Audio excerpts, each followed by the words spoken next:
Mesdames et messieurs, bienvenue à Aoussa 7, bienvenue dans le cadre de votre programme hebdomadaire Message unique, une émission qui met et traite sur la table des réflexions, des sujets pertinents, fondamentalement axés sur la compréhension des messages tirés des livres célestes, à savoir le Coran et la Bible. Aujourd'hui, dans ce studio, deux invités vont s'affronter intelligemment pendant une heure autour du thème le salut.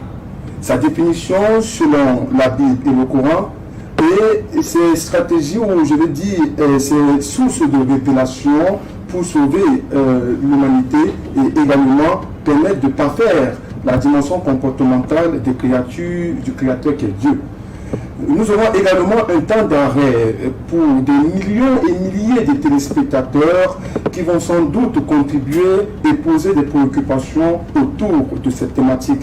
Dans ce studio, j'ai l'honneur de recevoir à mon extrémité droite le pasteur Pascal Matip. Bon après-midi. Bon après-midi. Shalom à tous les chrétiens et à tous les spectateurs du monde entier. Que le Seigneur vous bénisse au nom de Jésus-Christ. Merci, pasteur Pascal Matip. Également, je suis avec l'imam Mokhtar de la mosquée de Bépanda. Bon après-midi. Bon après-midi, mon frère. Tous les louanges appartiennent à Allah, Maître et Seigneur de l'univers. Priez et bénédiction d'Allah sur le sceau des prophètes Mohammed, sa famille pieuse, ses fidèles compagnons, ainsi que sur tout prophète véritablement envoyé par Allah dans le but de nous tirer des ténèbres spirituelles à la lumière parfaite. Bonsoir également aux millions de téléspectateurs de par le monde entier, également par mes frères aussi en studio. Nous remercions les frères et sœurs tapis dans l'ombre qui contribuent d'une manière d'une autre à la mise en place de ce programme Message unique diffusé sur la chaîne panafricaine Aoussa 7. Et nous ne cesserons de remercier la clémence du président directeur général de cette chaîne panafricaine en la personne de M. Abdoulaye Sadou qui ne cesse de contribuer à l'expansion du message de Dieu. Nous entrons de plein pied dans ce programme. Tout avant, nous rappelons aux téléspectateurs que cette émission est diffusée sur la chaîne Aoussa 7 Facebook, également la chaîne Islam Info et la page Imam Mokhtar Facebook. Nous entrons de plein pied avec vous, pasteur Matip, pour vous poser cette question autour de la thématique du jour, le salut. Nous commençons par vous. Qu'est-ce que nous devons comprendre du thème salut selon la Bible? Merci encore pour la grâce qui m'est accordée d'être parmi vous ce soir pour parler de ce thème très très important qui est le salut. Parce que le salut, c'est être sauvé, c'est être préservé, c'est être racheté. Ce sont les thèmes qui déterminent, qui définissent le salut. Et si nous parlons du salut aujourd'hui, nous devons savoir qu'il y a eu ce qui s'est passé avant de pouvoir parler du salut. Parce que si on parle du salut, comme j'ai dit tout à l'heure, qui est le rachat, ça veut dire que quelque part nous avons perdu quelque chose, ou bien nous avons été perdus et nous avons été rachetés. Donc voilà pourquoi j'aimerais d'abord revenir dessus, sur ce que nous avions avant et puis nous avons perdu. Parce que la Bible déclare que Dieu a créé l'homme à son image et à sa ressemblance. Et le premier homme que Dieu a créé était Adam. Et lorsque Dieu crée Adam, Adam avait en lui l'esprit de Dieu. Il avait la nature de Dieu en lui parce que la Bible déclare que Dieu souffla en lui et lui transmit son souffle de vie. Et il devint un être vivant. Donc, mais pendant la marche de Dieu avec Adam, Adam qui était l'ami intime de Dieu, la Bible déclare que Dieu venait chaque fois rendre visite à Adam. Ils avaient une intimité, une relation qui était liée entre eux au point où Dieu créait les choses. Dieu a tout créé et Adam les donnait des noms. Parce que la Bible rapporte que c'est Adam qui a donné les noms à tout ce qui existe. Donc, mais au bout de la marche de Dieu avec son ami Adam, il y a eu problème. Parce que le diable qui s'est ingéré a amené l'homme à pouvoir désobéir à Dieu qui avait donné l'interdiction à l'homme de pouvoir manger le fruit qui était de l'arbre défendu. Et il n'a plus part à ce fruit. Et à cause de cela, il a perdu quelque chose. Voilà pourquoi aujourd'hui on peut parler du salut. Il a perdu l'esprit qui l'amenait à pouvoir être en communion avec Dieu. Il a perdu la relation qu'il avait avec Dieu. Voilà pourquoi il a fallu qu'aujourd'hui, Dieu prépare un plan de rachat, de salut pour l'humanité, pour tout le reste des hommes. Donc, Adam a perdu la vie. Parce que lorsque nous voyons la marche d'Adam dans le livre de Genèse, nous constatons que ce n'est pas le jour où Adam a mangé le fruit qu'il est décédé. Adam a vécu encore beaucoup d'années et il a engendré, il a formé une famille avec sa femme Ève. Mais il était déjà mort parce qu'il était déconnecté à Dieu. Il avait déjà perdu la relation. Parce que nous devons comprendre ici que la mort est un processus. La mort n'est pas le jour où Adam a pris part au fruit qu'il est décédé. Mais il était déjà mort spirituellement. Il était déjà séparé. La mort, c'est la séparation de l'homme et de Dieu. C'est ça la mort en fait. Ce n'est pas être couché. Avant qu'un cadavre ne soit couché, il a déjà été mort intérieurement. Donc aujourd'hui, je bénis Dieu pour ce thème, parce que le salut que Dieu apporte aux hommes, c'est pour toute l'humanité. Ce n'est pas pour une catégorie de personnes, mais c'est pour tous les hommes. Et Dieu a préparé ce plan pour le rachat de l'humanité. Donc, Adam a perdu la vie, comme j'étais en train de dire, mais Dieu, dans son amour, lui a promis, parce que Adam, n'oublions pas, il s'est repenti, il a imploré la miséricorde de Dieu.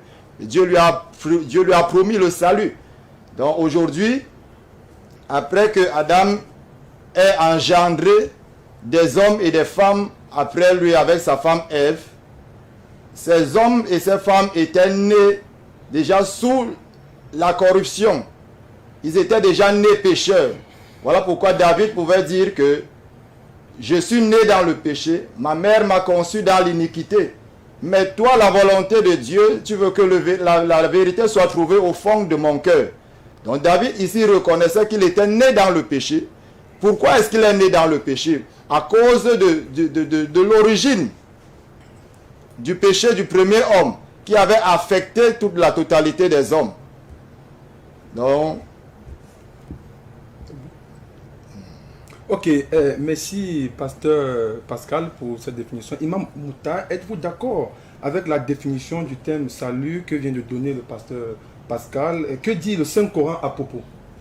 Alhamdulillahi Rabbil Alamin. Mes chers frères, ça c'est un thème clair selon le Coran et même selon la Bible même. Et en une minute, on va vous présenter le salut selon le Coran et une minute également le salut selon la Bible, mes chers frères.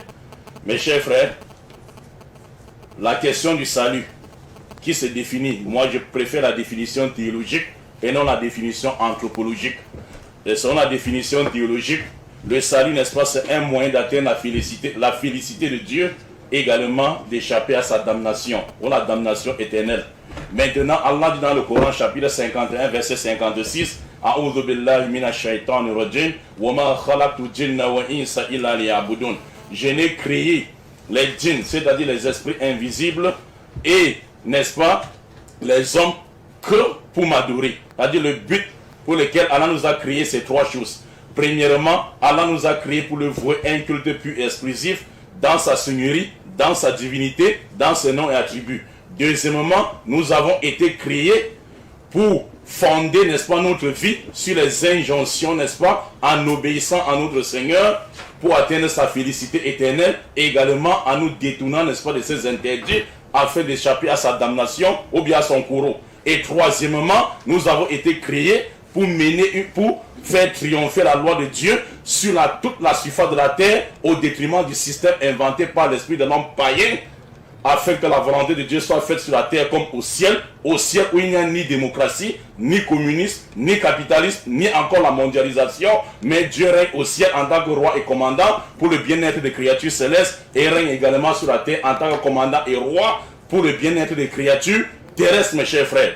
Maintenant, comment l'homme pouvait-il savoir le but de sa création dans le sens indiqué? Alors il a fallu que Allah nous a choisi le moyen de nous envoyer les messagers. Ces messagers qui ne devaient être que choisis du milieu de nous, mes chers frères, qui n'étaient ni des anges, ni des dieux, ni des fils de Dieu, mais ils étaient des canaux ou des canaux entre Dieu et les hommes pour transmettre, pour, n'est-ce pas, leur donner l'information sur l'essence dans ce que nous venons d'indiquer ici là, mes frères. Allah a envoyé beaucoup de prophètes sur la terre. Il n'y a pas une seule communauté sur la terre qui est venue que Allah, ou Allah ne les a pas envoyé plutôt un messager. Allah dit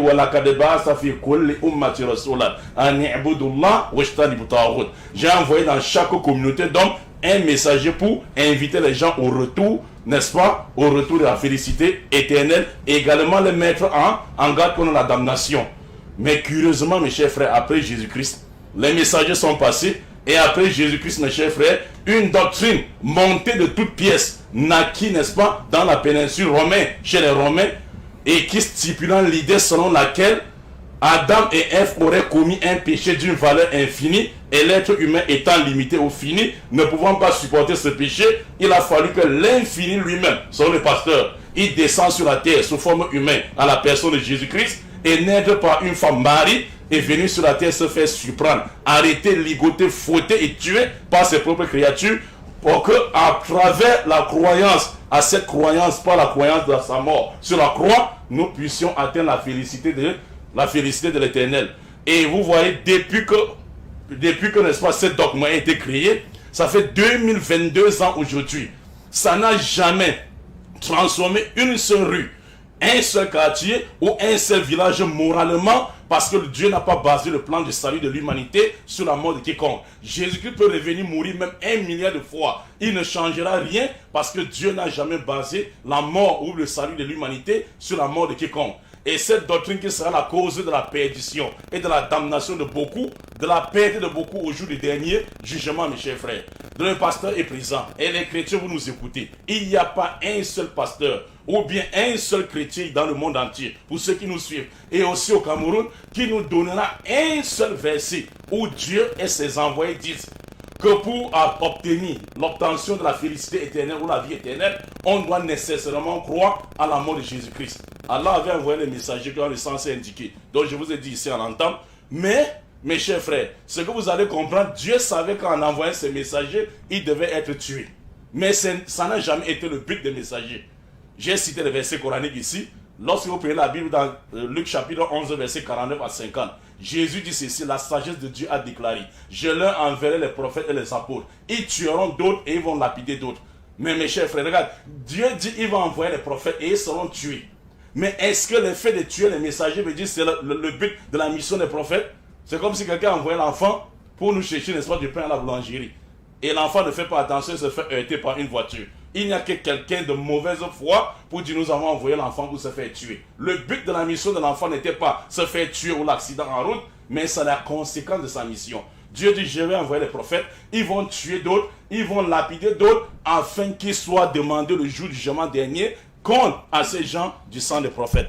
Merci Imam pour cette définition du salut selon l'islam, le Coran, et quelques parallèles avec le passage biblique ici qui détermine la définition du salut. Pasteur, je me tourne vers vous pour dire, peut-on dire qu'il existe plusieurs formes, plusieurs saluts au regard du nombre de versions de Bible? La Bible des catholiques, la Bible des protestants, la Bible des témoins de Jéhovah, la Bible de l'église orthodoxe. Visiblement, est-ce que ces versions de Bible déterminent le salut vers Dieu dans sa définition? La Bible a une seule définition pour le salut et une seule orientation qui est Jésus. Je crois que même le Coran ramène dans la naissance du Christ, là où le Christ lui-même il dit qu'il est le salut. Dans le Coran, le Christ le dit. Dans quel verset, s'il vous plaît? Je vais revenir dessus tout à l'heure. Ok. Je vais revenir dessus. Donc, le salut ici, la Bible, c'est pas la Bible qui... La Bible est une orientation. Je voudrais d'abord dire que la Bible, c'est la Sainte Écriture. Et c'est pas la parole de Dieu. Mais les Saintes Écritures, interprétées par l'Esprit de Dieu et selon la volonté de Dieu, C'est ça qui devient parole de Dieu. Parce qu'il y a beaucoup de paroles dans la Bible, mais c'est tout ça, ce n'est pas la parole de Dieu. Tous ne sont pas des paroles de Dieu. Donc, Dieu a envoyé son Fils, que nous le voulons ou pas, pour sauver l'humanité. Adam et Ève, la Bible déclare dans le livre de Genèse, le chapitre 2, que Dieu a... Nous allons lire ce verset, excusez-moi. Prenez votre temps, hein, pasteur. La Bible dit, Genèse 2 à partir du verset 15 dit, l'Éternel Dieu prit l'homme et le plaça dans le jardin d'Éden pour le cultiver et pour le garder. L'Éternel Dieu donna cet ordre à l'homme. Tu pourras manger de tous les arbres du jardin, mais tu ne mangeras pas de l'arbre de la connaissance et du bien et du mal. Car le jour où tu en mangeras, tu mourras. C'est ce que la Bible dit et c'est cet ordre que Dieu avait donné à Adam. Et Adam, par la tromperie de l'ennemi, a failli à cet ordre-là. Voilà là où la mort est venue. Parce que Dieu n'a pas conçu l'homme pour mourir. Dieu avait conçu l'homme pour vivre. Et voilà pourquoi il avait mis en lui son esprit. Et l'esprit de Dieu est éternel. Donc l'homme était voué à vivre éternellement. Voilà pourquoi aujourd'hui, les hommes ont en eux la pensée de l'éternité. Les uns cherchaient l'éternité de plusieurs manières. Mais la meilleure éternité, que le seul chemin que Dieu a voulu que les hommes doivent passer, parce que le Coran le dit, que Jésus lui-même, il est le dernier Adam. Il est Adam, il est venu en forme, il est né comme Adam, quoi. Donc, Adam, Jésus est le dernier envoyé. Le dernier envoyé de Dieu. Ça, c'est la Bible qui le dit. Ça, c'est le Coran qui le dit. Oui, je vais me retrouver dans mes écrits tout à l'heure. Je vais te donner le verset. Ok.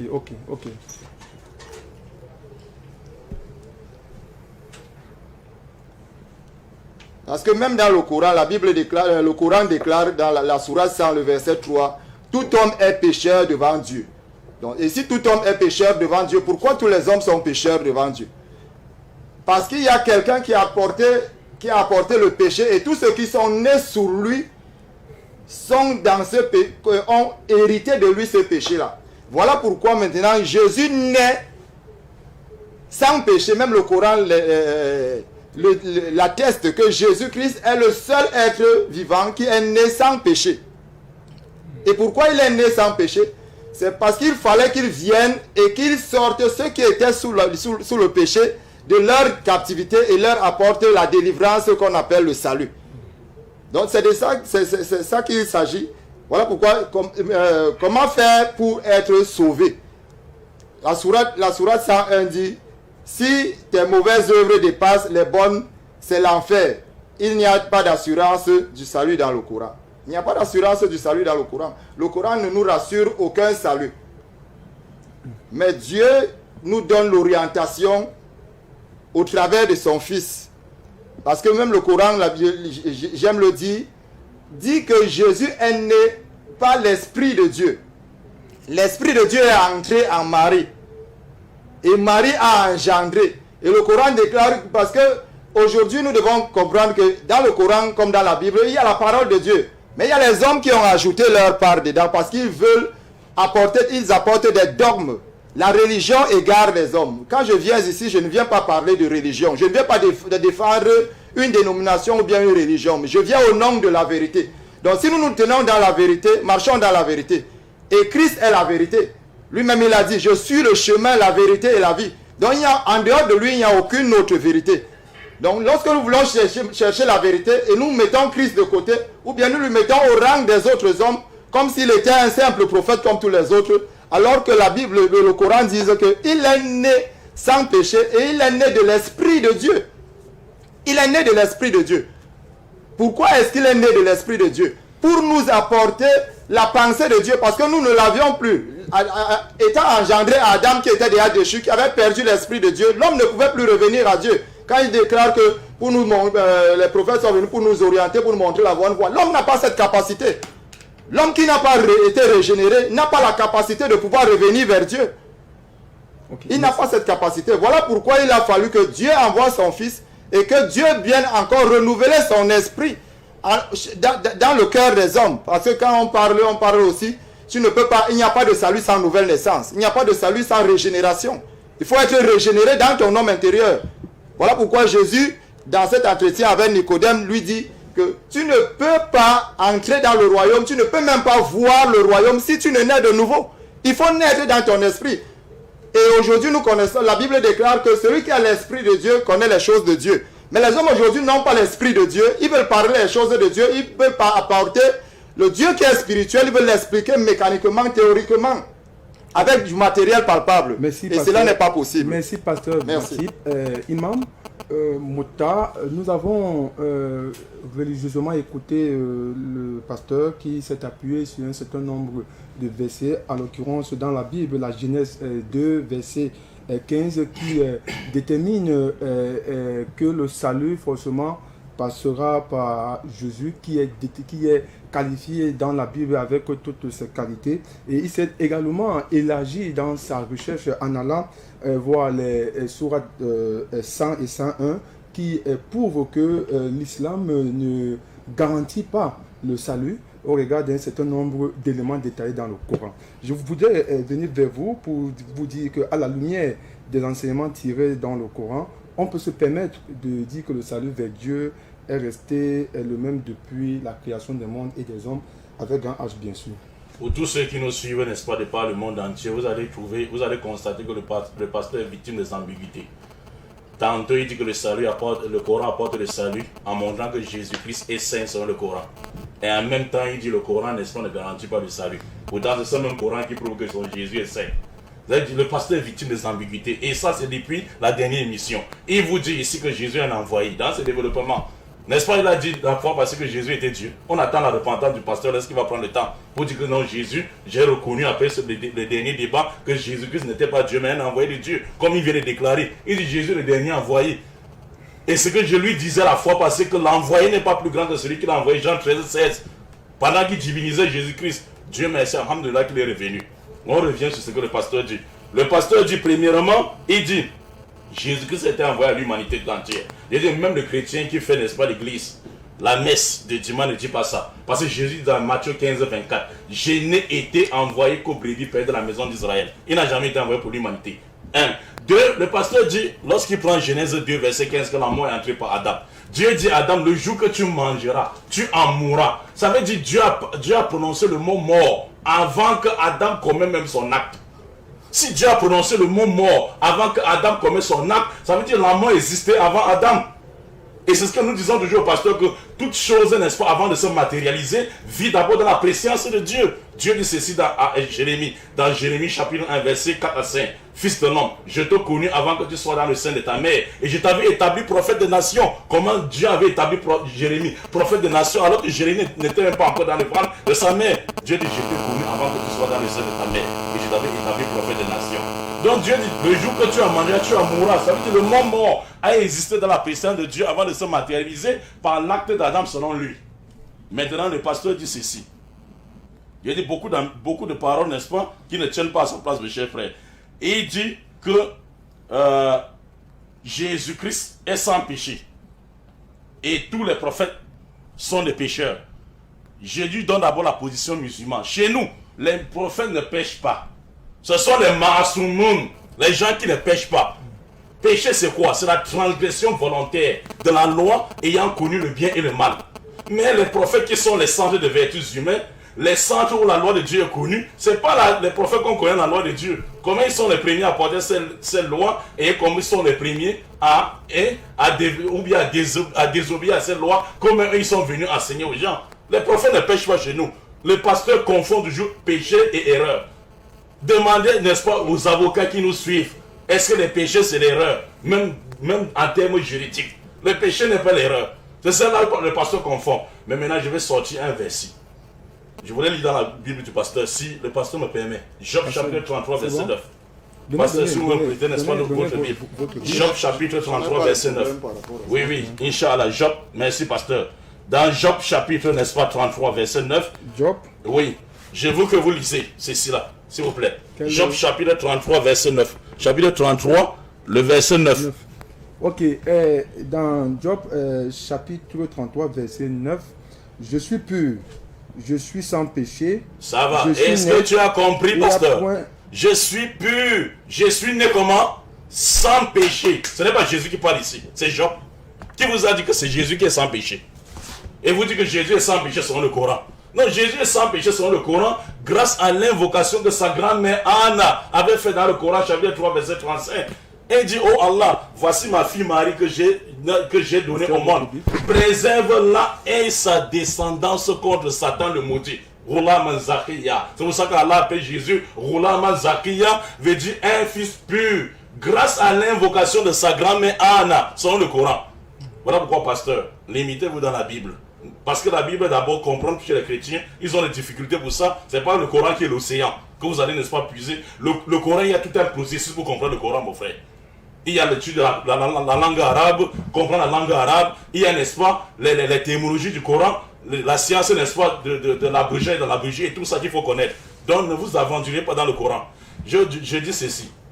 Le thème est déjà là. Vous avez dit que l'homme, Jésus-Christ, je vous laisse sortir ici, s'il vous plaît. Très rapidement. Oui, très rapidement. Avait, n'est-ce pas, je prends tous les téléspectateurs à témoin et le pasteur aussi. Je pose cette question au pasteur pour laisser, n'est-ce pas, le temps au pasteur. Dans Matthieu chapitre 21, verset 33 à 44, la parabole de vigneron homicide. Dieu avait dit ceci, Jésus dit ceci en citant la parabole. Il dit, un homme a fait un champ de vigne. Il a donné au vigneron, il est parti en voyage. Au temps de récolte, il a envoyé les serviteurs. Les vignerons s'étant saisis du premier, le fouettaient, tuaient le second et chassaient le troisième. Il envoyait encore beaucoup de serviteurs vers les vignerons. Les vignerons les ont traités de la même manière. Il dit, cette fois-ci, je vais envoyer mon fils. Peut-être auront-ils de respect pour mon fils en lui donnant sa part. Quand les vignerons virent le fils, il dit, celui-ci est son héritier, saisissons-le et tuons-le. Et Jésus demanda à ses disciples, que pensez-vous que le maître de la maison fera à ces vignerons? Ils ont répondu, il fera périr misérablement ces misérables et il donnera le champ de vigne à d'autres vignerons. Jésus-Christ dit, vous avez bien répondu. Le royaume de cieux vous sera enlevé et donnera à une autre nation qui en produira les fruits. N'avez-vous jamais entendu que la pierre qui a rejeté les bâtisseurs de la maison est devenue la principale de l'angle? Quiconque tombe sur cette pierre se brisera et si cette pierre tombe sur quelqu'un l'écraserait. J'aimerais, pour qu'on ne dise pas que j'ai mal interprété la Bible, s'il vous plaît, pasteur, que représente la vigne, le maître de la maison, les serviteurs, qui est le fils et quelle est la nation, n'est-ce pas, rejetée et quelle est la nation auquel Dieu va transmettre, n'est-ce pas, le trésor spirituel. Ok, imam, s'il vous plaît. nous revenons dessus après que l'imam, le pasteur Matip donne quelques éclaircies par rapport à ce dont vous venez d'énumérer. L'imam Mota s'est appuyé sur un certain nombre de versets bibliques, à l'occurrence Job 33, verset 9, qui dit « Je suis pur et je n'ai pas de péché ». Et il est allé au-delà dans la Bible où il a parlé des récits de Matthieu où Jésus dit « Je n'ai été envoyé pour les brebis gardés de la maison d'Israël ». Mais je vais aller plus loin pour vous dire, pasteur, quelles sont les sources de révélation du salut selon la Bible? Ont-ils été révélés bien avant la naissance de Jésus ou après? Les sources de salut dans la Bible ont été révélées. Dieu a prédit le salut avant même l'arrivée de Jésus. Parce qu'avant que Jésus ne vienne en chair, il était déjà dans la divinité. Bien que les hommes aujourd'hui veulent, avec les dogmes, refuser certaines réalités pour apporter, parce qu'ils veulent apporter toujours leur part dans la part de Dieu. Parce que Jésus, la Bible dit que, je vais lire dans le, je revenais sur Romains 3, le verset 24. Je vais aller rapidement parce que Romains chapitre 3, le verset 23. 23, ok. Vous allez me rappeler votre question. Ok, pas de souci. La Bible dit, car tous ont péché et sont privés de la gloire de Dieu. Je vais lui répondre sur le Job 33 qu'il était en train de dire tout à l'heure. Oui. Job, si tu lis Job dès le début, tu vas voir que Job offrait des sacrifices. Pourquoi est-ce que Job faisait des sacrifices s'il était pur? Ou est-ce que Jésus a fait un sacrifice pour lui-même pour se purifier? Les sacrifices, le système de sacrifices était fait pour pouvoir épurer les péchés des uns et des autres. Ici, Job, la Bible déclare que Job, chaque année, il appelait tous ses enfants et lui-même, et il offrait à Dieu des sacrifices pour eux, pour leurs péchés. Donc Job ne peut pas dire qu'il est saint, alors il est sans péché, alors qu'il offrait déjà le sacrifice pour le péché. Donc Imam est en train de... Il s'aventure sur des terrains qu'il ne maîtrise pas. Job n'était pas sans péché. Job était pécheur comme tous les autres humains. La Bible déclare que tous ont péché, ici dans Romains le chapitre 3, le verset 24. Car tous ont péché et sont privés de la gloire de Dieu.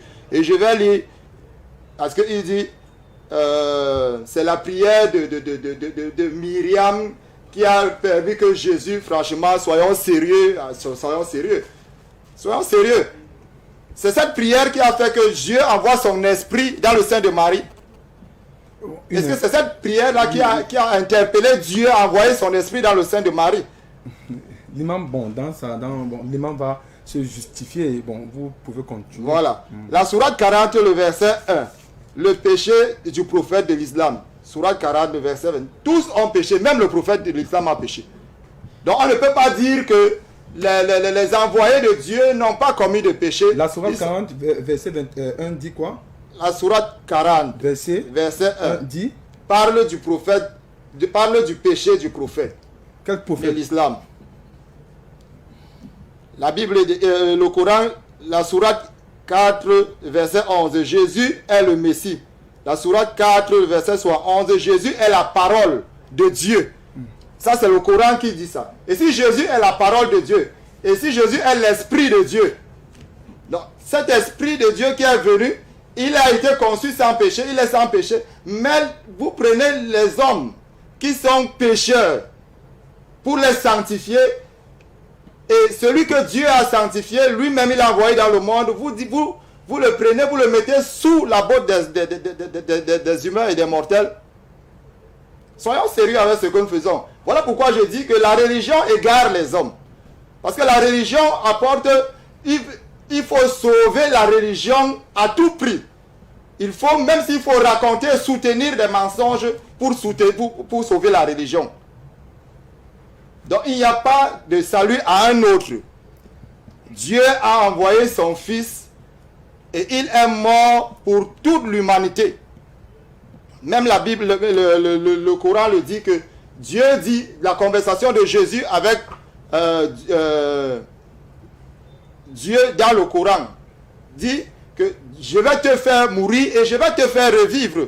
Pourquoi est-ce que Dieu le fait mourir et le fait revivre? Est-ce que c'était juste un plaisir? Ce n'était pas pour un plaisir. Okay. C'était parce qu'il fallait que Jésus meure, parce que comme j'ai dit tout à l'heure que Job offrait des sacrifices. Tous les hommes offraient les sacrifices. Tout le monde ouvre, même aujourd'hui, chez les musulmans, on continue à offrir des sacrifices pour les péchés. Et donne-moi une minute. Dans le livre de Luc 1, je vais lire rapidement, donne-moi une minute s'il te plaît. Allez-y, c'est vrai que je souhaite beaucoup que vous me donniez quelques éclairages sur les sources de révélation selon la Bible. C'est très important pour pouvoir quand même égayer la lanterne des téléspectateurs.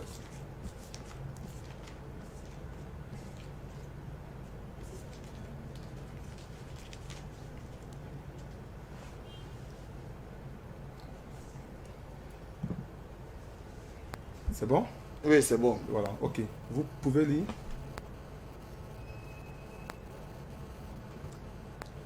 Oui, je vais lire Luc le chapitre 1, le verset 34. Oui. Qui dit? C'est sur la naissance de Jésus. Oui. Marie dit à l'ange, comment cela se fera-t-il? Puis, je ne connais point d'homme. L'ange lui répondit, le Saint-Esprit viendra sur toi et la puissance du Très-Haut te couvrira de son ombre. C'est pourquoi le saint enfant qui naîtra de toi sera appelé fils de Dieu. Et dans le livre de Matthieu, il déclare, je vais lire dans le livre de Matthieu. Bon, imam, pasteur, on revient vers vous, le temps pour vous de... Je me suis déjà trouvé. Parce que... Il dit, elle enfantera un fils et tu lui donneras, je suis dans Matthieu le chapitre 1, le verset 21. Oui, Matthieu 1. Tu lui donneras le nom de Jésus. C'est lui qui sauvera son peuple de ses péchés. Ok. Donc Jésus ici, dès sa naissance, on prédit déjà qu'il viendra sauver son peuple de ses péchés. Et là, qui est son peuple? C'est l'humanité. C'est l'humanité tout entière. Ok, merci. Imam, nous revenons vers vous pour, après les éclairages ou les éclaircies du pasteur Matip qui s'est appuyé sur un certain nombre de passages coraniques où il a pris certains versets pour déterminer la sainteté de Jésus qui est qualifié dans le Coran comme un homme à part entière et je veux dire un messager à part entière parce qu'il a dit dans son mot d'antan que Jésus est le dernier envoyé selon le Coran et par la suite il s'est appuyé sur un certain nombre de choses. Imam, je voudrais quand même très rapidement pour permettre aux téléspectateurs de mieux s'informer comment le Coran explique le salut selon le magistère de Jésus, fils de Marie, encore appelé Issa ibn Mariam. Oui, si les gens qui ont suivi l'introduction, moi j'ai déjà dit comment avoir le salut dans l'islam qui est simple. L'obtention du salut en islam, ce n'est que 3 choses. Je répète encore. Les premières choses, c'est de vouer un culte plus exclusif à Allah le Tawhid, dans sa seigneurie, sa divinité et ses noms attributs. 2, maintenant, en laissant sa vie régie par la loi de Dieu, en observant le bien et en s'abstinant du mal. Et 3, faire triompher la loi de Dieu sur toute la surface de la terre. Et il dit, le Coran dit ceci dans Coran chapitre 3 verset 36, Allah dit falamma wada'atha qalat rabbi inni wada'atuha untha wallahu a'lamu bima wada'a wa laysa zakaru ka untha wa inni sammituha Maryam wa inni a'udhuha bika wa dhurriyyataha min ash-shaytanir rajim. Ici dans le Coran chapitre 3 verset 36, l'endroit où ça nous, n'est-ce pas, où on disait au pasteur, la mère de Marie, lorsqu'elle lui a accouché la fille, parce qu'elle pensait à accoucher un garçon, parce que ce sont les garçons qui se chargent du temple. Ce sont les garçons qui se chargent du temple. Mais Allah n'a plus Allah de lui donner une fille. Et ici Allah dit, et elle dit, oh Allah, j'ai accouché d'une fille.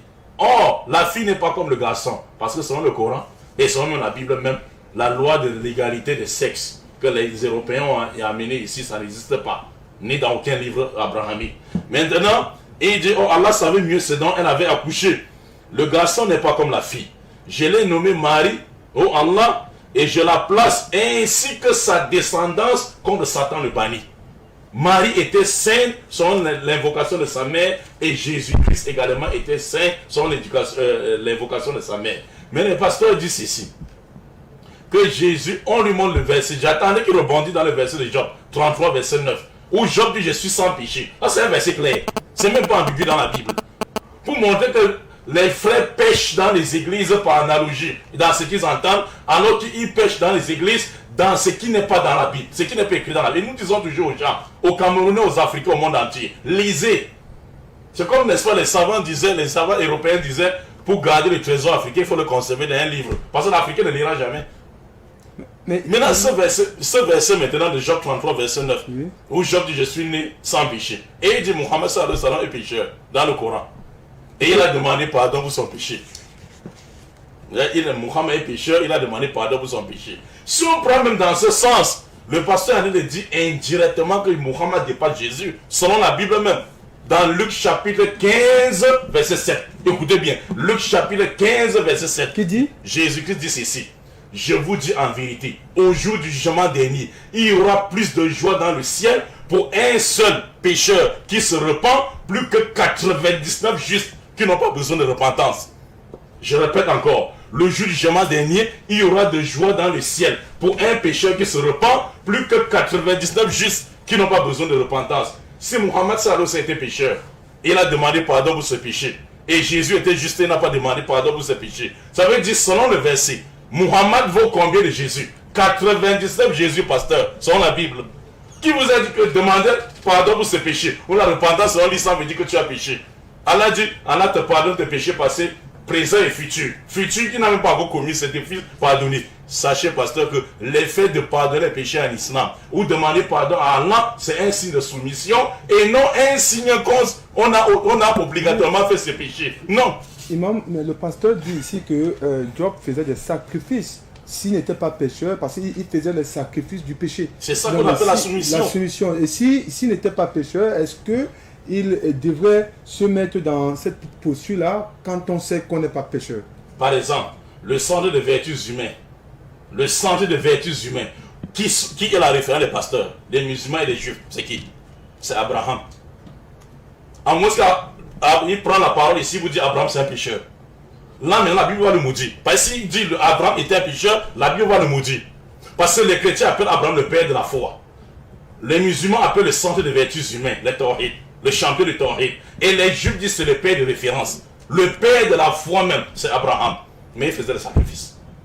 Pourquoi as-tu fait des sacrifices? Ou Dieu lui dit sacrifie ton fils Ismaël. Ça veut dire Dieu ordonnait à Abraham de faire les péchés. Ou bien de demander pardon pour ses péchés en sacrifiant Ismaël. Non, non, non, non. C'est un signe, c'est un acte de soumission à Allah. Allah dit dans le Coran, le fait de nous demander de faire des sacrifices. Les moutons, pasteur, qu'on a mangé ensemble. L'effet de manger ça, pasteur, ça ne veut pas dire automatiquement qu'on a péché. Allah n'a pas besoin du sang, ni de la viande. Mais la piété qui se cache derrière ça.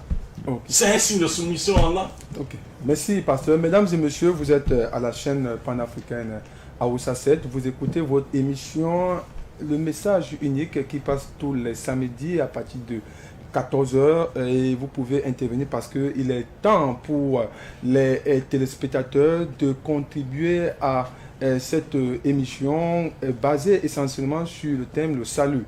Vous pouvez nous joindre au 658 935 215.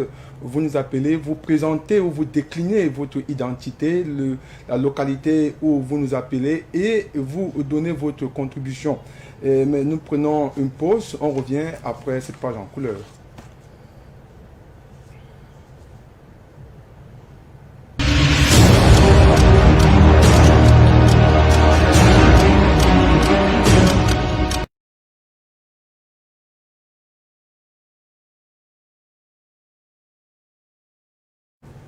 Et bienvenue dans ce studio de ce plateau de la chaîne panafricaine Aoussa 7. L'émission, c'est le message unique pour tous les téléspectateurs. Vous pouvez contribuer au 658 935 215. Vous pouvez sans doute donner votre opinion par rapport au thème du jour. Nous allons nous retourner vers le pasteur. Une question très... pasteur, nous voulons savoir comment œuvrer pour la découverte du salut vers Dieu, selon la Bible. Très rapidement. Selon la Bible, je vais revenir sur l'entretien de Jésus avec Nicodème. Parce que Nicodème était docteur de la loi et il ne comprenait pas certaines choses. Il est venu en cachette pour venir voir Jésus afin qu'il puisse l'expliquer la signification de ce qu'il ne comprenait pas. Jean le chapitre 3, le verset 3 dit, Jésus lui répondit, en vérité, je te le dis, si un homme ne naît de nouveau, il ne peut voir le royaume de Dieu. Nicodème lui dit, comment un homme peut-il naître quand il est vieux? Peut-il rentrer dans le sein de sa mère et naître? Jésus répondit, en vérité, je te le dis, si un homme ne naît d'eau et d'esprit, il ne peut entrer dans le royaume de Dieu. Ce qui est né de la chair est chair, et ce qui est né de l'esprit est esprit. Et Dieu est esprit. Pour que nous puissions interagir avec Dieu, nous avons besoin de l'esprit de Dieu. Si tu n'as pas l'esprit de Dieu, tu ne peux pas interagir avec Dieu. Tu ne peux pas interagir avec Dieu sur la chair, sur les rudiments, sur les sacrifices et tout le reste. Tu ne peux pas interagir avec Dieu parce que Dieu est esprit. Jésus lui-même le dit. Parce que sans vous couper, hein, oui. vous dites que ce qui est né de la chair est chair, ce qui est né de l'esprit est esprit. Mais bon, la Bible dit également que Jésus est né de la Vierge Marie. Jésus est né de la Vierge Marie et conçu de qui? Jésus est né, je vous ai dit la dernière fois que Jésus portait en lui deux natures. Il portait en lui la divinité et l'humanité. Oui. L'humanité qu'il a pris chez Marie et la divinité qu'il a pris de l'Esprit de Dieu qui est venu sur lui. Parce que personne ne nie ici là que Jésus a été conçu du Saint-Esprit. Oui. Et tout enfant, quand on appelle un enfant, on dit c'est l'enfant de son père. Mais parce que la religion ne veut pas attribuer le terme de fils de Dieu à Jésus, on préfère lui dire fils de Marie. C'est comme ça. C'est ça la religion en fait. Non, on ne peut pas accepter que Jésus est fils de Dieu parce qu'il a été engendré de l'Esprit de Dieu et qu'il est la parole de Dieu. On préfère dire qu'il est fils de Marie pour pouvoir couper court. Donc c'est la magouille de la religion en fait. C'est pour ça que je n'aime pas la religion. Il ne faut pas être religieux. Cherchons à connaître la vérité. Demeurons sur la vérité. Donc, Nicodème dit à Jésus que comment donc est-ce que moi qui suis vieux, est-ce que je vais rentrer dans le sein de ma mère pour renaître une seconde fois? Et Jésus lui dit que toi tu es docteur d'Israël, qu'est-ce que vous vous enseignez finalement?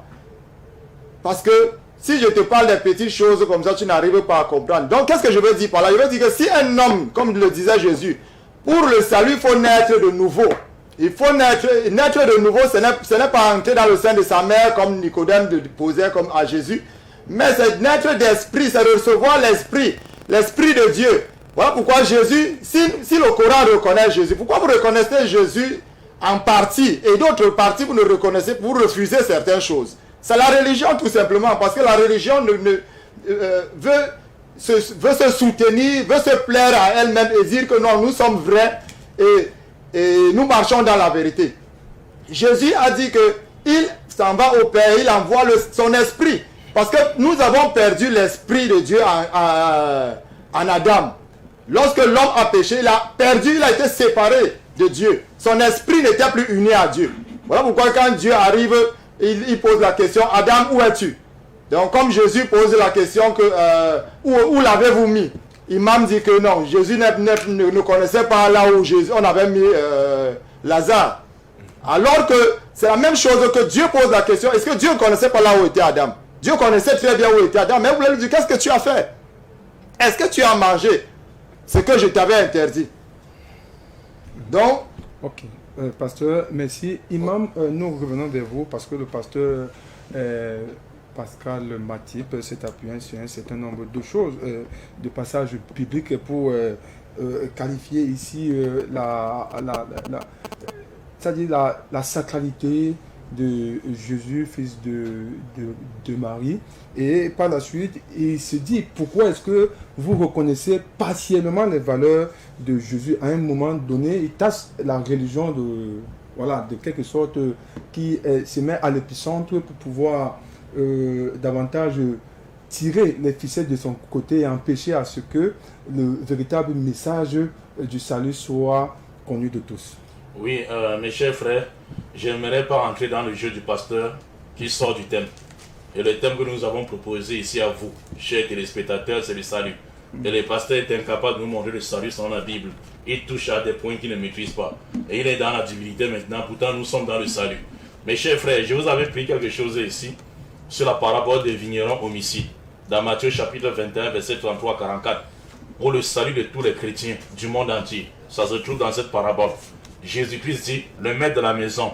Le maître de la maison ici, c'est Dieu. Le champ de vigne ici, c'est le monde. Les vignerons à qui Dieu a donné, n'est-ce pas, les champs de vigne, c'est-à-dire le trésor spirituel, était Israël. Et les serviteurs envoyés étaient les prophètes envoyés vers eux. Ils tuaient d'autres, ils chassaient d'autres et ils lapidaient certains. Le maître de la maison a envoyé son fils. Ici, on dit son fils parce que la parabole a commencé par « moi, un homme ». Parce qu'il a lu un verset ici dans Luc chapitre 1, verset 26. On dit le saint enfant qui naîtra, il sera appelé fils de Dieu. Il sera appelé fils de Dieu. Pas que lui-même sera appelé fils de Dieu. Parce que jusqu'à son dernier baptême, on ne trouvera pas un seul verset où Jésus dit « je suis le fils de Dieu ». En Abel Elohim en hébreu. Ça n'existe pas. Jésus n'a jamais dit « je suis le fils de Dieu ». Ce sont les gens qui l'ont appelé fils de Dieu. Donc, ils disent quand même dans la Bible, il y a un passage qui dit nul ne peut voir mon père sans passer par moi. Donc ça veut dire le fils de Dieu parce qu'il a dit mon père. Ça veut dire aussi tous les disciples dans Matthieu chapitre 23, verset 10 sont appelés aussi de Dieu. Il dit, n'appelez personne sur la terre votre père. Un seul est votre père, celui qui est dans les cieux. En parlant de ces 12 apôtres, dans Matthieu 23, verset 10. Ça veut dire qu'il y a aussi des panoplies de fils de Dieu. Et c'est ça la Bible. Des fils de Dieu par-ci, à gauche, à droite, des dieux partout. Même Satan est appelé Dieu dans la Bible. Satan est le Dieu de ce siècle qui aveugle votre intelligence. Dans 1 Jean chapitre 2, verset 1. Ne vous aventurez pas là-bas. Revenons, restons sur le thème. Restons sur le thème. Donc moi je disais ici, le fils ici identifié, c'est Jésus. On a dit Jésus parce que la parabole, le fils plutôt, parce que la parabole commençait par, il y avait un homme. Il n'y a qu'un homme pour avoir des fils. Dieu n'est pas un homme. Ça, c'est une parabole qui est manière de parler par image. Dans Nombre 23, verset 19, la Bible dit Dieu n'est point un homme pour mentir, ni le fils de l'homme pour se repentir. Oh, Jésus s'est appelé 83 fois dans la Bible fils de l'homme, pour montrer qu'il descendait d'Adam, qui était chair, d'os et de sang. Et tout ce qui est chair, os et sang ne peut pas être Dieu, ni fils de Dieu. Et Allah dit au prophète Muhammad sallallahu alayhi wa sallam, si Allah avait un fils, je serais le premier à l'adorer. Parce que le fils de Dieu n'est pas en dehors de Dieu lui-même. Et je vais chuter dans la parabole, s'il vous plaît. Très rapidement, parce que... Ici, maintenant, la grande question dans la parabole, mes chers chrétiens, parce que moi, c'est pas ce qui nous intéresse, c'est vous, mes chers frères chrétiens, dans le monde entier qui nous écoutez. Demandez-vous dans la parabole de vigneron homicide dans Matthieu 23, verset 33 à 44. Le maître de la maison a-t-il envoyé son fils pour se faire tuer, ou la mort était réservée au fils par les vignerons?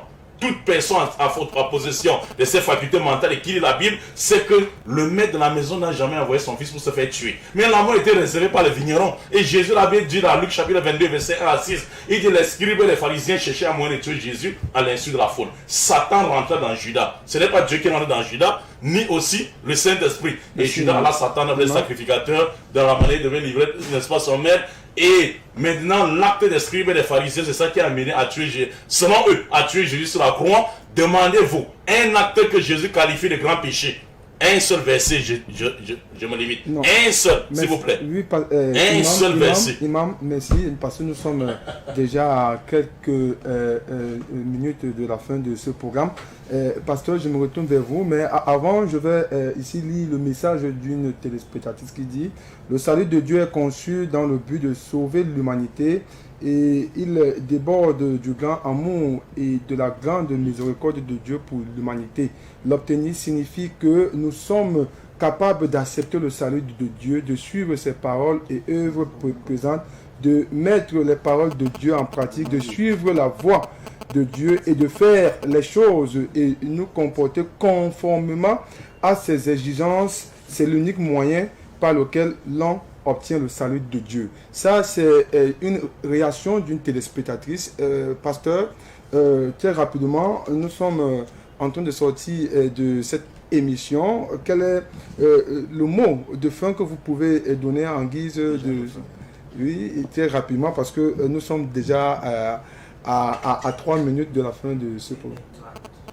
Ah, merci beaucoup. La clémence davantage du président directeur général de cette chaîne Aoussa 7 qui vient de nous accorder 30 minutes de plus à ce programme. Pasteur, bon, nous revenons très rapidement.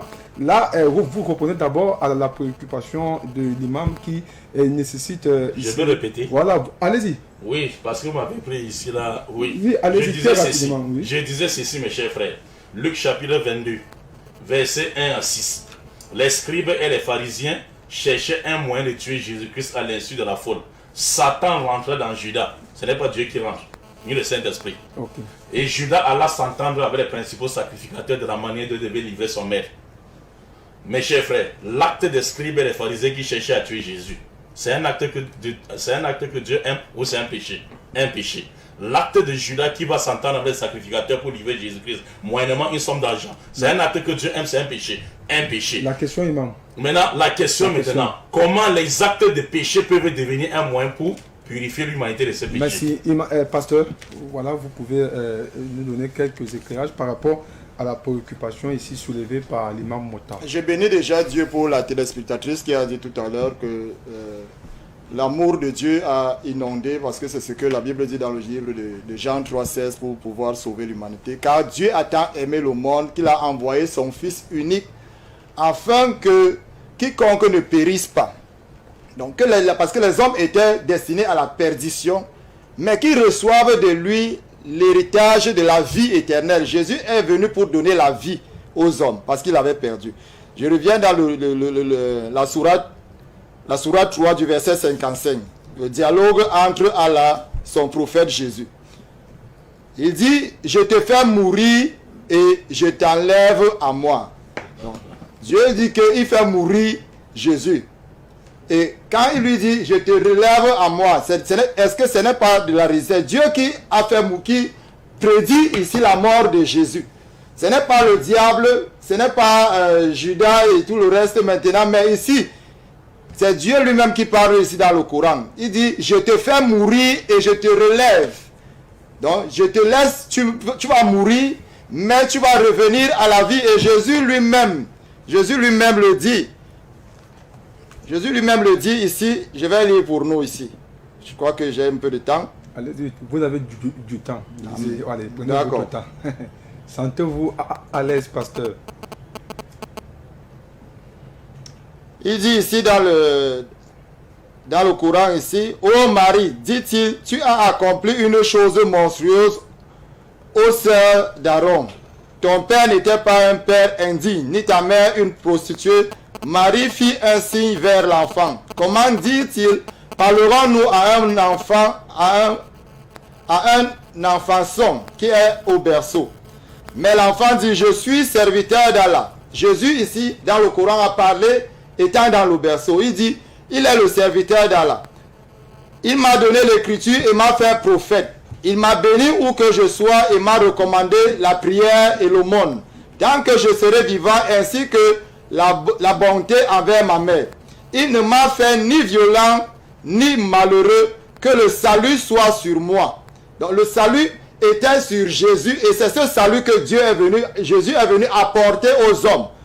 Donc, que le salut soit sur moi le jour où je naquis, le jour où je mourrai et le jour où je serai rappelé vivant. Donc, ici, l'enfant Jésus qui est dans le berceau, lui-même parle de sa mort et de sa résurrection. Lui-même ici, il est en train de dire. Ça, c'est dans le Coran. C'est le Coran qui est en train de parler, ce n'est pas la Bible. Quel verset?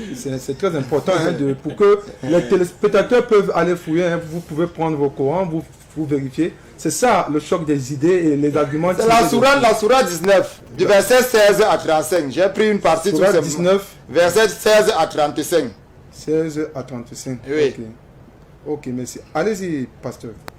Donc ici, Jésus lui-même, dans le berceau, il parle. Et il dit que le jour où il va mourir et le jour où il va revenir vivant. Donc lui-même, il est en train de prophétiser déjà sur sa mort. Donc ce que les Judas, ce qui est arrivé à la suite des temps n'était que ce que Dieu lui-même avait déjà préparé en envoyant son Fils, comme le dit dans Jean 3,16, car il a tant aimé l'humanité qu'il a envoyé Jésus, afin qu'il puisse venir sauver les hommes. Voilà pourquoi on l'appelle celui qui sauve. Jésus, c'est celui qui sauve. Celui qui est venu sauver. C'est le sauveur. Nous sommes les sauvés. Il déclare que il n'y a aucun autre nom qui a été donné sous le ciel, sur la terre, par lequel les hommes peuvent être sauvés. Ce n'est que le nom de Jésus. Qui est venu sauver son peuple. Il est venu sauver l'humanité, parce que s'il n'est pas venu sauver l'humanité, pourquoi est-ce qu'il a les louanges? Même dans le Coran, le Coran dit qu'il reçoit des louanges sur la terre et dans le ciel. Pourquoi est-ce qu'il reçoit ces louanges-là? Ici, dans le livre d'Apocalypse, je vais lire dans le livre d'Apocalypse. Apocalypse au chapitre 5.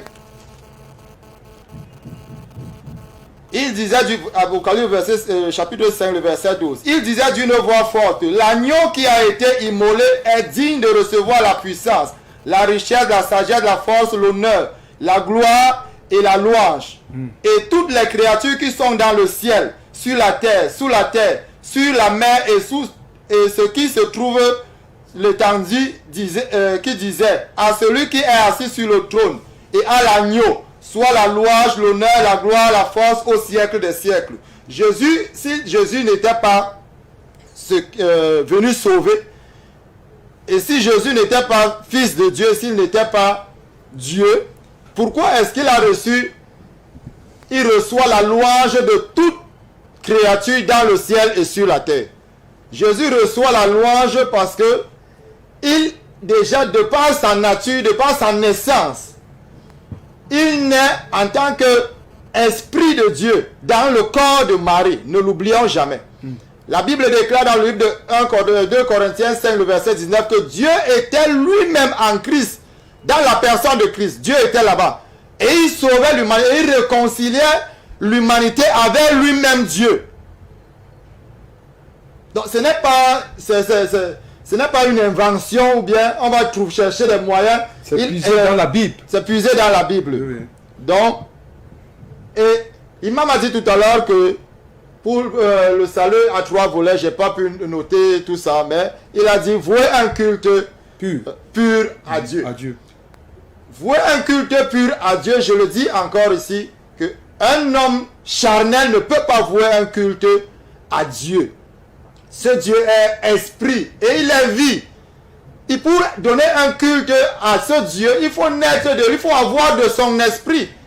L'esprit de l'homme connaît les choses de l'homme. L'esprit de Dieu connaît les choses de Dieu. Et c'est cet esprit qui nous amène à pouvoir adorer Dieu, la façon dont nous devons adorer Dieu. Jésus est venu pour nous montrer, voilà pourquoi il dit le chemin, la vérité et la vie. Comment est-ce que nous pouvons nous rapprocher de Dieu? C'est ce que Jésus est venu nous enseigner. Il a dit que c'est lui qui a ce chemin-là, et c'est lui qui a la vérité, et c'est lui qui a la vie. Il est venu dans Jean 10, le verset 10, il est venu afin que les brebis aient la vie et qu'elles aient la vie en abondance. Parce que nous avons peur. Pourquoi est-ce qu'il vient pour que nous ayons la vie alors que nous vivons? Parce que nous avons perdu une vie. Cette relation, cet esprit qui nous permettait de pouvoir adorer Dieu, nous l'avons perdu. Maintenant, il est venu pour nous restaurer cet esprit-là. Voilà pourquoi il déclare que ce que le Père recherche, les vrais adorateurs, c'est ceux qui vont adorer Dieu en esprit et en vérité. Ces sons-là, c'est les paroles de Jésus. Et si nous croyons que Jésus a été envoyé par Dieu et qu'il est né de l'Esprit de Dieu dans le sein de Marie, nous devons accepter cette parole-là. Que lui-même il dit que Dieu recherche les vrais adorateurs. Ceux-là qui vont l'adorer en esprit et en vérité. Donc voilà pourquoi Jésus dit à Nicodème que si tu ne nais pas d'esprit, tu ne peux pas entrer dans, tu ne peux même pas voir le royaume. Tu vas raconter des histoires, tu vas faire des sacrifices humains et des rituels qui ne vont pas agréer à Dieu. Dieu dit dans le livre d'Ésaïe. Oui, pasteur, pour la compréhension facile des téléspectateurs, vous êtes en train, dans votre argumentaire, de démontrer que Jésus est venu parfaire le salut vers Dieu. C'est ça? C'est exact? C'est exact. Okay. Jésus est venu et il est le salut. Ceux qui acceptent Jésus, il est venu. La Bible déclare qu'il est le chemin, il est la vérité, il est la vie. Donc celui qui veut aller au Père ne peut passer que par lui. Il n'y a pas un autre moyen. Et passer par lui veut forcément dire qu'il faut mettre en lumière toutes les injonctions qu'il a pas fait sur terre. C'est ça? Ce n'est pas de ça qu'il est. C'est de recevoir d'abord ce qu'il est venu donner. Il est venu nous donner la vie. Dans Jean 10, il déclare que je suis venu afin que les brebis aient la vie. Et qu'est-ce que c'est la vie en abondance?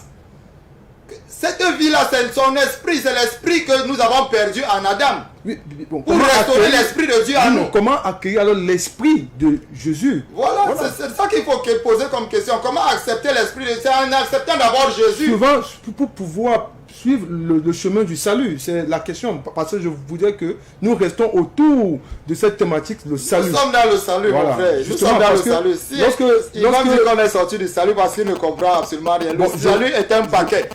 Est un grand paquet dans lequel il y a tout ce que je suis en train de dire émane du salut. Okay. Donc, ici, comme j'étais en train de le dire tantôt, Jésus dit ici à Nicodème, comme tu étais en train de dire, Jésus dit à Nicodème que ce qui est né de la chair est chair, et ce qui est né de l'esprit est esprit. Vous l'avez dit déjà. Oui, je l'ai dit, parce qu'il faut réitérer ces vérités pour que nous puissions les comprendre. Si tu adores Dieu dans la chair, l'apôtre Paul est arrivé à Athènes et il a trouvé beaucoup d'hôtels. Et il leur a dit, mais homme athénien, je vois que vous êtes tellement extrêmement même religieux, au point où vous avez bâti plusieurs hôtels. Mais je vais vous dire une chose, que le Dieu dont vous avez bâti l'hôtel a un Dieu inconnu que vous ne connaissez. C'est celui-là que moi je vais vous révéler, parce qu'il est esprit et vie. Il n'a pas besoin d'être servi par les mains humaines. Mais il a besoin tout simplement que nous puissions accepter ce qu'il nous a déjà pourvu par sa grâce. Okay. Dieu nous a pourvu le salut par sa grâce. Nous ne pouvons pas avoir le salut par nos propres mérites. Parce que l'homme, sous la loi, la Bible déclare que tous ceux qui sont sous la loi sont sous la malédiction. Ok. Pasteur, merci beaucoup. Imam, on revient vers vous.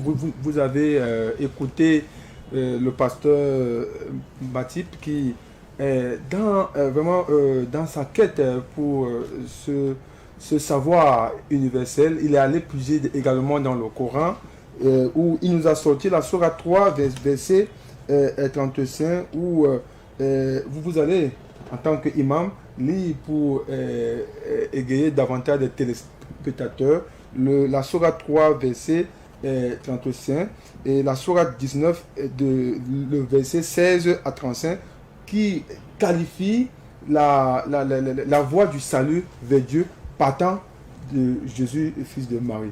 Oui, aux téléspectateurs qui nous écoutent, n'est-ce pas, vous voyez, le pasteur a pris 10 minutes, mais il ne nous a pas aidé à retrouver le chemin du salut dans le christianisme.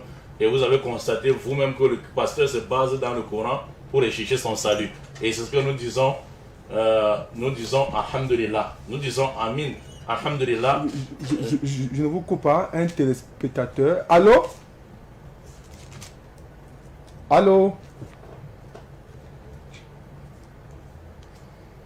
Allô? Allô? Oui, bonsoir, Hausa 7. Bonsoir. Je réagis par rapport à l'émission Votre nom, s'il vous plaît. Votre nom. Pour dire que le salut Votre nom, s'il vous plaît. ne passera jamais par la prétendue mort expiatoire de Jésus sur la croix.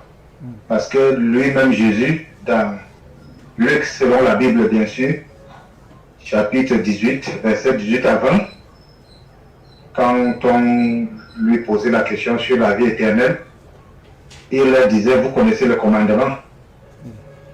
Tu ne tueras point, tu ne déroberas point au nom de ton père et ta mère. Il n'a jamais dit pour avoir la vie éternelle ou le salut, croyez à ma mort expiatoire sur la croix. Votre nom, s'il vous plaît. Vous nous appelez d'où? Ok, merci. Oui, Bonjour. Bonjour. D'abord, je prie à chacun de petits doigts là. Ah, ok, Tout à l'heure, le pasteur, j'aimerais poser la question au pasteur qui a dit que Jésus est le seul à n'avoir pas péché parmi les hommes, parmi les prophètes. Quelle est donc la position de sa maman Marie? Est-elle pécheuse ou non? Étant donné que c'est elle qui a donné naissance à Jésus, qui n'est pas péché, qui est le seul d'ailleurs à n'avoir pas péché selon le pasteur. Donc je voudrais donc savoir quelle est elle, sa position. Une femme qui pêche peut-elle donner naissance à un Dieu qui ne pêche pas selon lui? Je voudrais donc savoir, je peux avoir des précisions là-dessus. Merci. Imam, Okay. je reviens vers vous. Voilà. Vers vous, Imam. Oui. Nous venons d'écouter des téléspectateurs. Certainement, les deux questions vont tout droit vers le pasteur. Mais avant, je reviens vers vous pour que vous répondiez j'étais calmement. en train de... Voilà. J'étais en train de vous dire, le pasteur ne peut pas nous aider à nous donner le salut. Les téléspectateurs, vous êtes témoins. Selon la Bible, il se passe dans le Coran. Et je dis, il touche à des versets qu'il ne maîtrise pas. Ce n'est pas le verset 35, pasteur, c'est le verset 55 de la Sourate 3, où Allah Azza wa Jalla dit, le verbe mutawafir, mettre fin à la vie de quelqu'un, ne veut pas dire mourir. Parce que vous ne comprenez, vous ne savez même pas, vous prenez les versets dans les poubelles, vous venez, les versets, Allah dit, rappelle-toi Jésus, quand Jésus dit, Allah dit à Jésus, fils de Marie, je vais mettre fin à ta vie. Le mutawafir, le mot mutawafir en arabe, mutawafik ou rafi au cas, mettre fin à la vie de quelqu'un ne veut pas dire toujours mourir sur le Coran. Ce que tu vas te conduire dans le Coran, chapitre 6, n'est-ce pas, verset 60. Chapitre 6, verset 60, Allah Azza wa Jalla dit ceci, pasteur. Vous montrez que vous touchez le verset que vous ne maîtrisez pas. Allah dit, le même mot,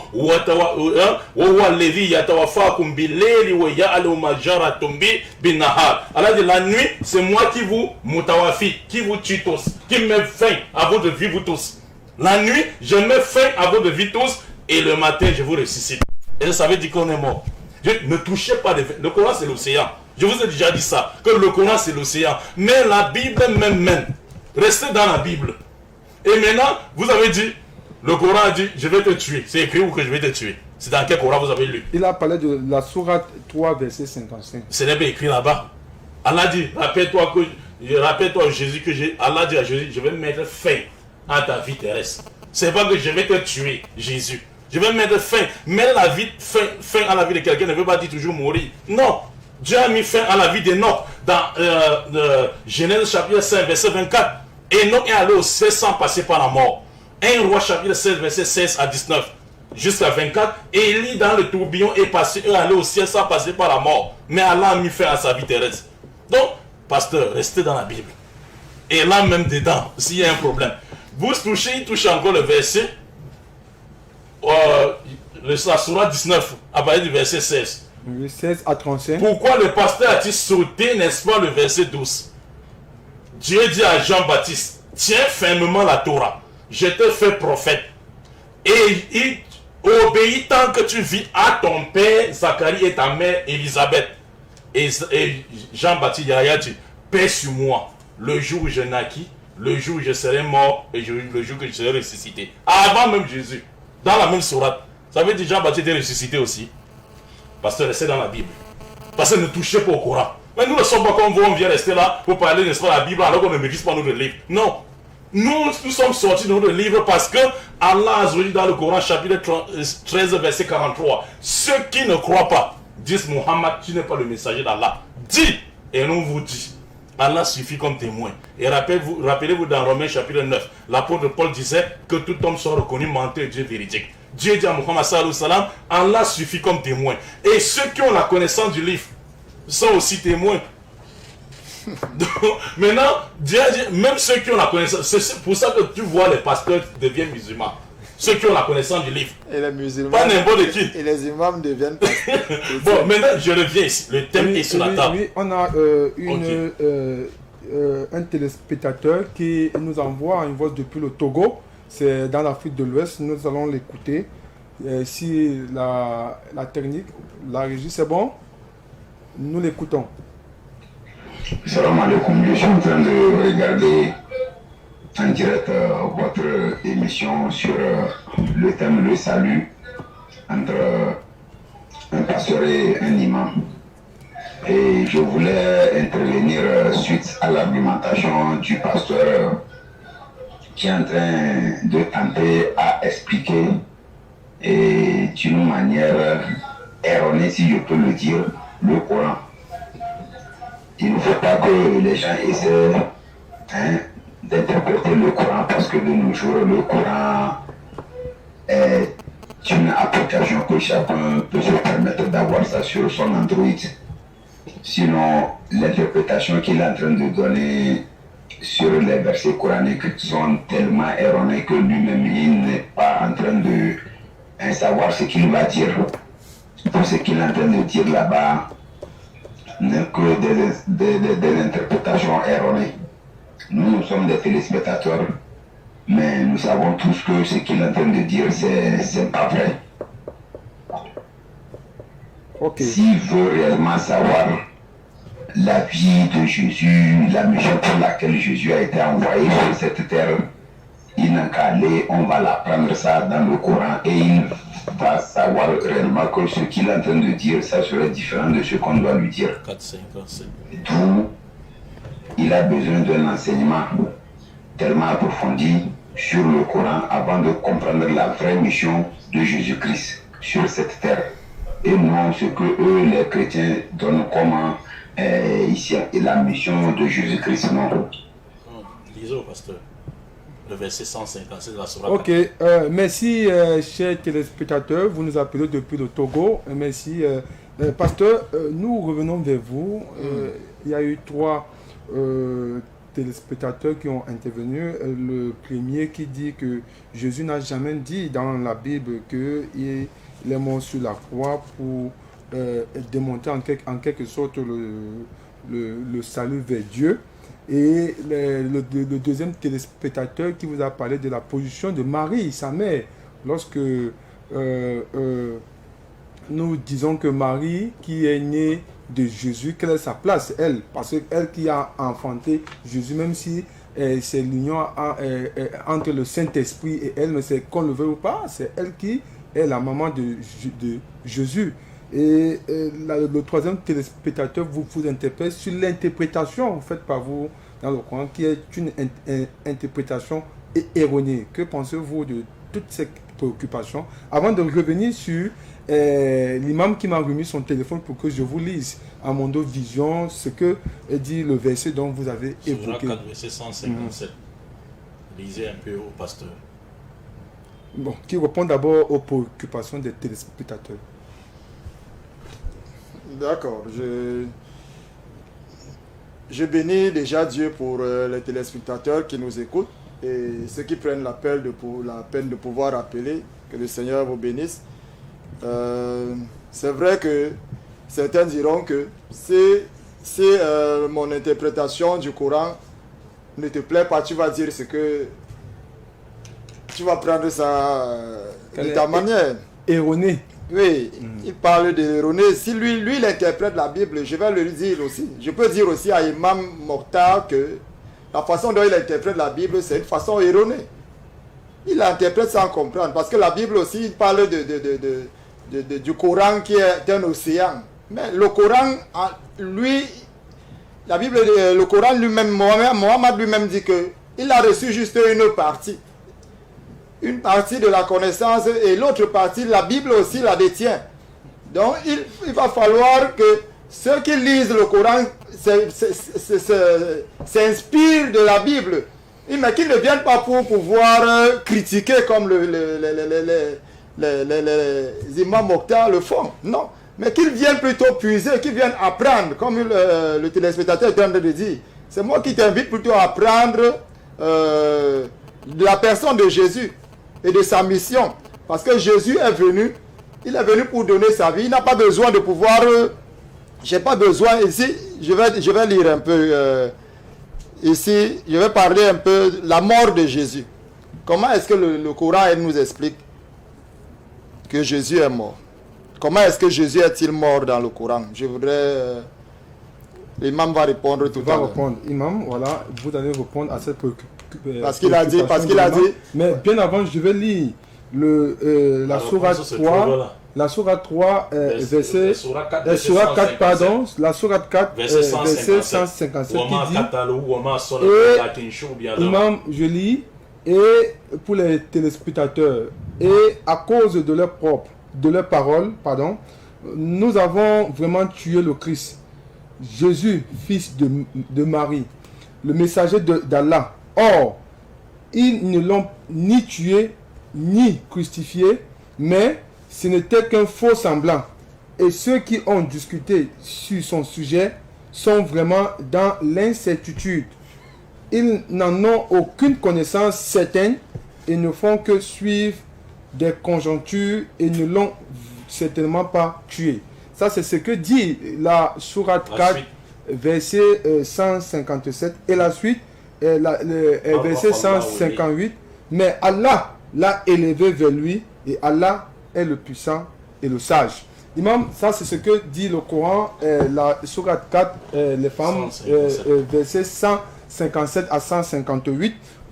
Nous allons venir vers vous parce que le pasteur vous a aussi posé une question assez pertinente. La question qui est de savoir comment est-ce que Jésus, que cette réponse vient de la sourate là. Donc certainement, selon l'islam, pasteur, Jésus n'est pas mort. C'est un faux semblant. Jésus est plutôt remonté vers celui qui l'a créé.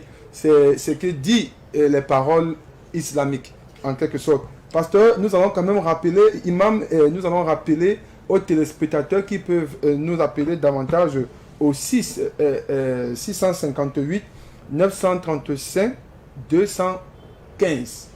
Je reprends, vous nous appelez au 658 935 215. Je voudrais saluer ici le promoteur de la page Bonjour Douala, Abdelmalik Walekou Salam, qui relaie également cette émission. Merci. Allô? Un téléspectateur depuis le Niger.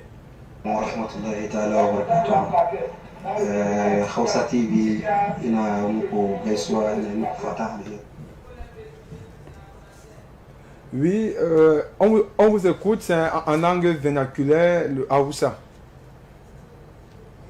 Je vais traduire.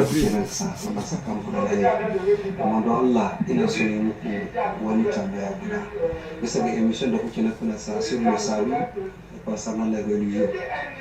Vous êtes en train de faire une discussion sur deux religions, alors que l'autre religion, il a dit que lui, il ne veut pas la religion.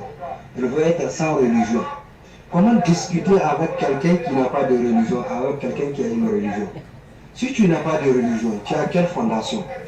Sur quelle fondation, sur quelle base tu vas faire la discussion? Donc moi, ce que je vois, ce que vous êtes en train de dire, de faire là à travers vos émissions là, s'il vous plaît, il faut amener des gens qui savent quoi dire.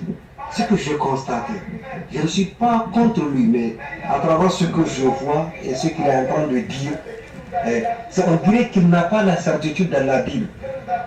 Lui-même a plus de certitude que lui dans la Bible. Comment c'est possible que tu vas venir pour une discussion avec quelqu'un qui connaît mieux ta religion que toi? Je ne peux pas le croire. Mais j'ai compris par après qu'il a dit que lui, il n'a pas de religion. Il ne veut pas la religion. Donc ce que j'ai compris, finalement la personne là, il n'y a même pas sa place à venir pour discuter. Quelqu'un qui n'a pas de religion, il vient discuter avec quelqu'un qui a une religion. Et je veux aller un peu dans votre émission. Je ne peux pas comprendre. Les chrétiens disent qu'il est le Fils de Dieu.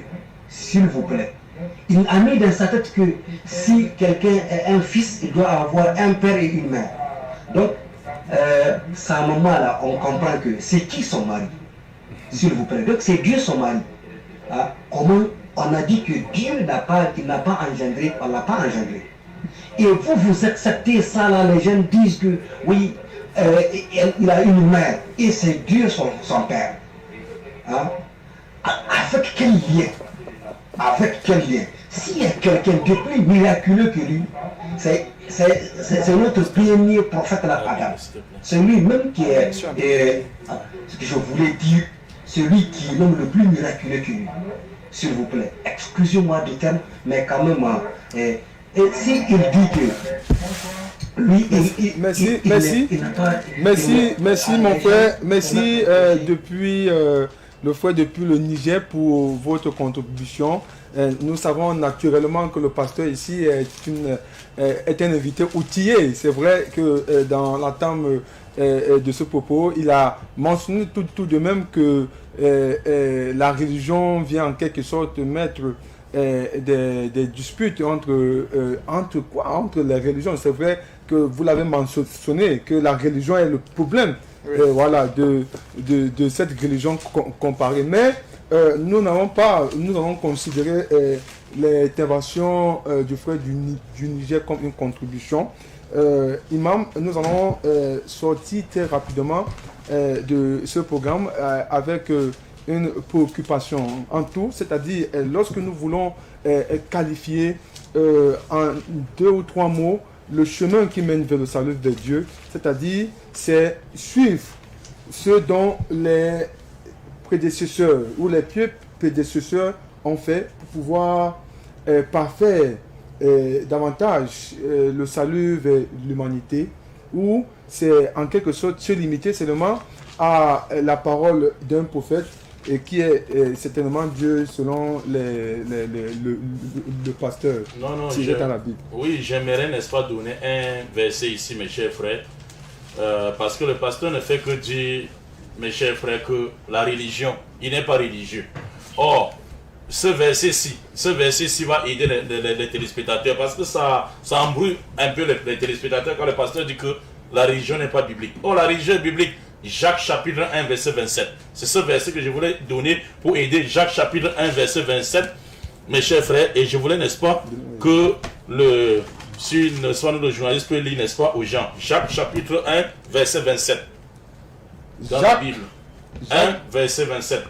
Qui dit... Et Jacques, je rappelle ici, selon la Bible, Jacques est le frère de Jésus. Je vais lire.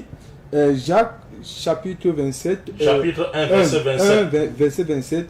La religion pure et sans tache devant Dieu et le Père, c'est visiter les orphelins et les veuves dans leurs afflictions et de se conserver pur de la souillure du monde. Voilà. Jacques dit que la religion pure, c'est d'aider les pauvres, les orphelins, assister les gens, les démunis et les autres. Mais parce que la religion n'existe pas. Pendant que le frère de Jésus, Jacques, dit que la religion existe. Rappelons que donc voilà pourquoi je cette comprends parole pourquoi vient les de... téléspectateurs disaient que vraiment c'est... Rappelons que cette parole vient de la Bible que Jacques je chapitre détiens 1, en main. verset 27. Jacques le fait, Jésus parle de la religion. Et Jésus était musulman. Jésus était de la religion musulmane. C'est pour ça que je disais que je ne voulais pas toucher à tout ici. Je voulais qu'on reste sur le truc du salut. Donc mes chers frères, il n'y a plus assez de temps. Sinon, on n'est pas sûr à toucher à des versets coraniques. Oui, pour les mots de fin, mes chers frères. Très rapidement. Inch'Allah, mes frères, restez couchés. N'est-ce pas, à cette émission, chaque 14 heures, mes chers, vous allez comprendre, n'est-ce pas, les vérités camouflées. Ou bien, les vérités camouflées, mes chers frères, dans la Bible, comme dans le Coran, mes chers frères. Parce que le Coran est venu après de longues dates. Chapitre 5, verset 14 à 15. Allah dit, nous avons, aux gens du livre, parlant des Juifs et des chrétiens, nous avons envoyé notre prophète Mohammed sallallahu alayhi wa sallam, après beaucoup d'années, après une interruption des messagers, pour que vous ne dites pas le jugement dernier, qui ne nous est pas venu, n'est-ce pas, un messager. Voilà que le prophète est venu pour vous exposer beaucoup de ce que vous cachez dans le livre. Et nous sommes là pour ça, Inch'Allah. Merci, Imam Mota, mon très aimable pasteur Matip. Voilà quelques mots de fin. Je rends grâce à Dieu pour le bien-aimé qui a appelé du côté du Niger tout à l'heure. En Afrique, c'est dans l'Afrique de l'Ouest, hein, il faut le rappeler. Je voulais juste tout simplement lui dire que je ne suis pas religieux, parce que la religion, comme je l'ai dit tout à l'heure, les hommes, au détriment de la religion, camouflent la vérité. Moi, je me considère comme un fils de Dieu. La Bible déclare que car vous êtes tous fils de Dieu par la foi en Jésus-Christ. Donc, par la foi, ma foi qui est en Jésus, je suis un fils de Dieu. Je ne suis pas un religieux. Donc, vous êtes un fils de Dieu, vous n'êtes pas un religieux. Je ne suis pas un religieux. C'est votre mot de fin. Très rapidement, parce que nous sommes arrivés au thème de cette émission. Très rapidement. Oui, je voudrais lire un dernier verset. Parce qu'il n'y a plus de temps, votre mot de fin. On va se prendre samedi prochain. La Bible déclare que car le Fils de l'homme est venu, non pour perdre, mais pour sauver. Car Jésus est venu pour sauver les hommes qui étaient perdus en Adam. Et la Bible l'appelle le second Adam. Donc ce que le premier Adam a perdu, qui est la vie, Christ est venu restaurer cette vie. Voilà pourquoi il dit, je suis venu afin que mes brebis aient la vie et qu'elles aient la vie en abondance.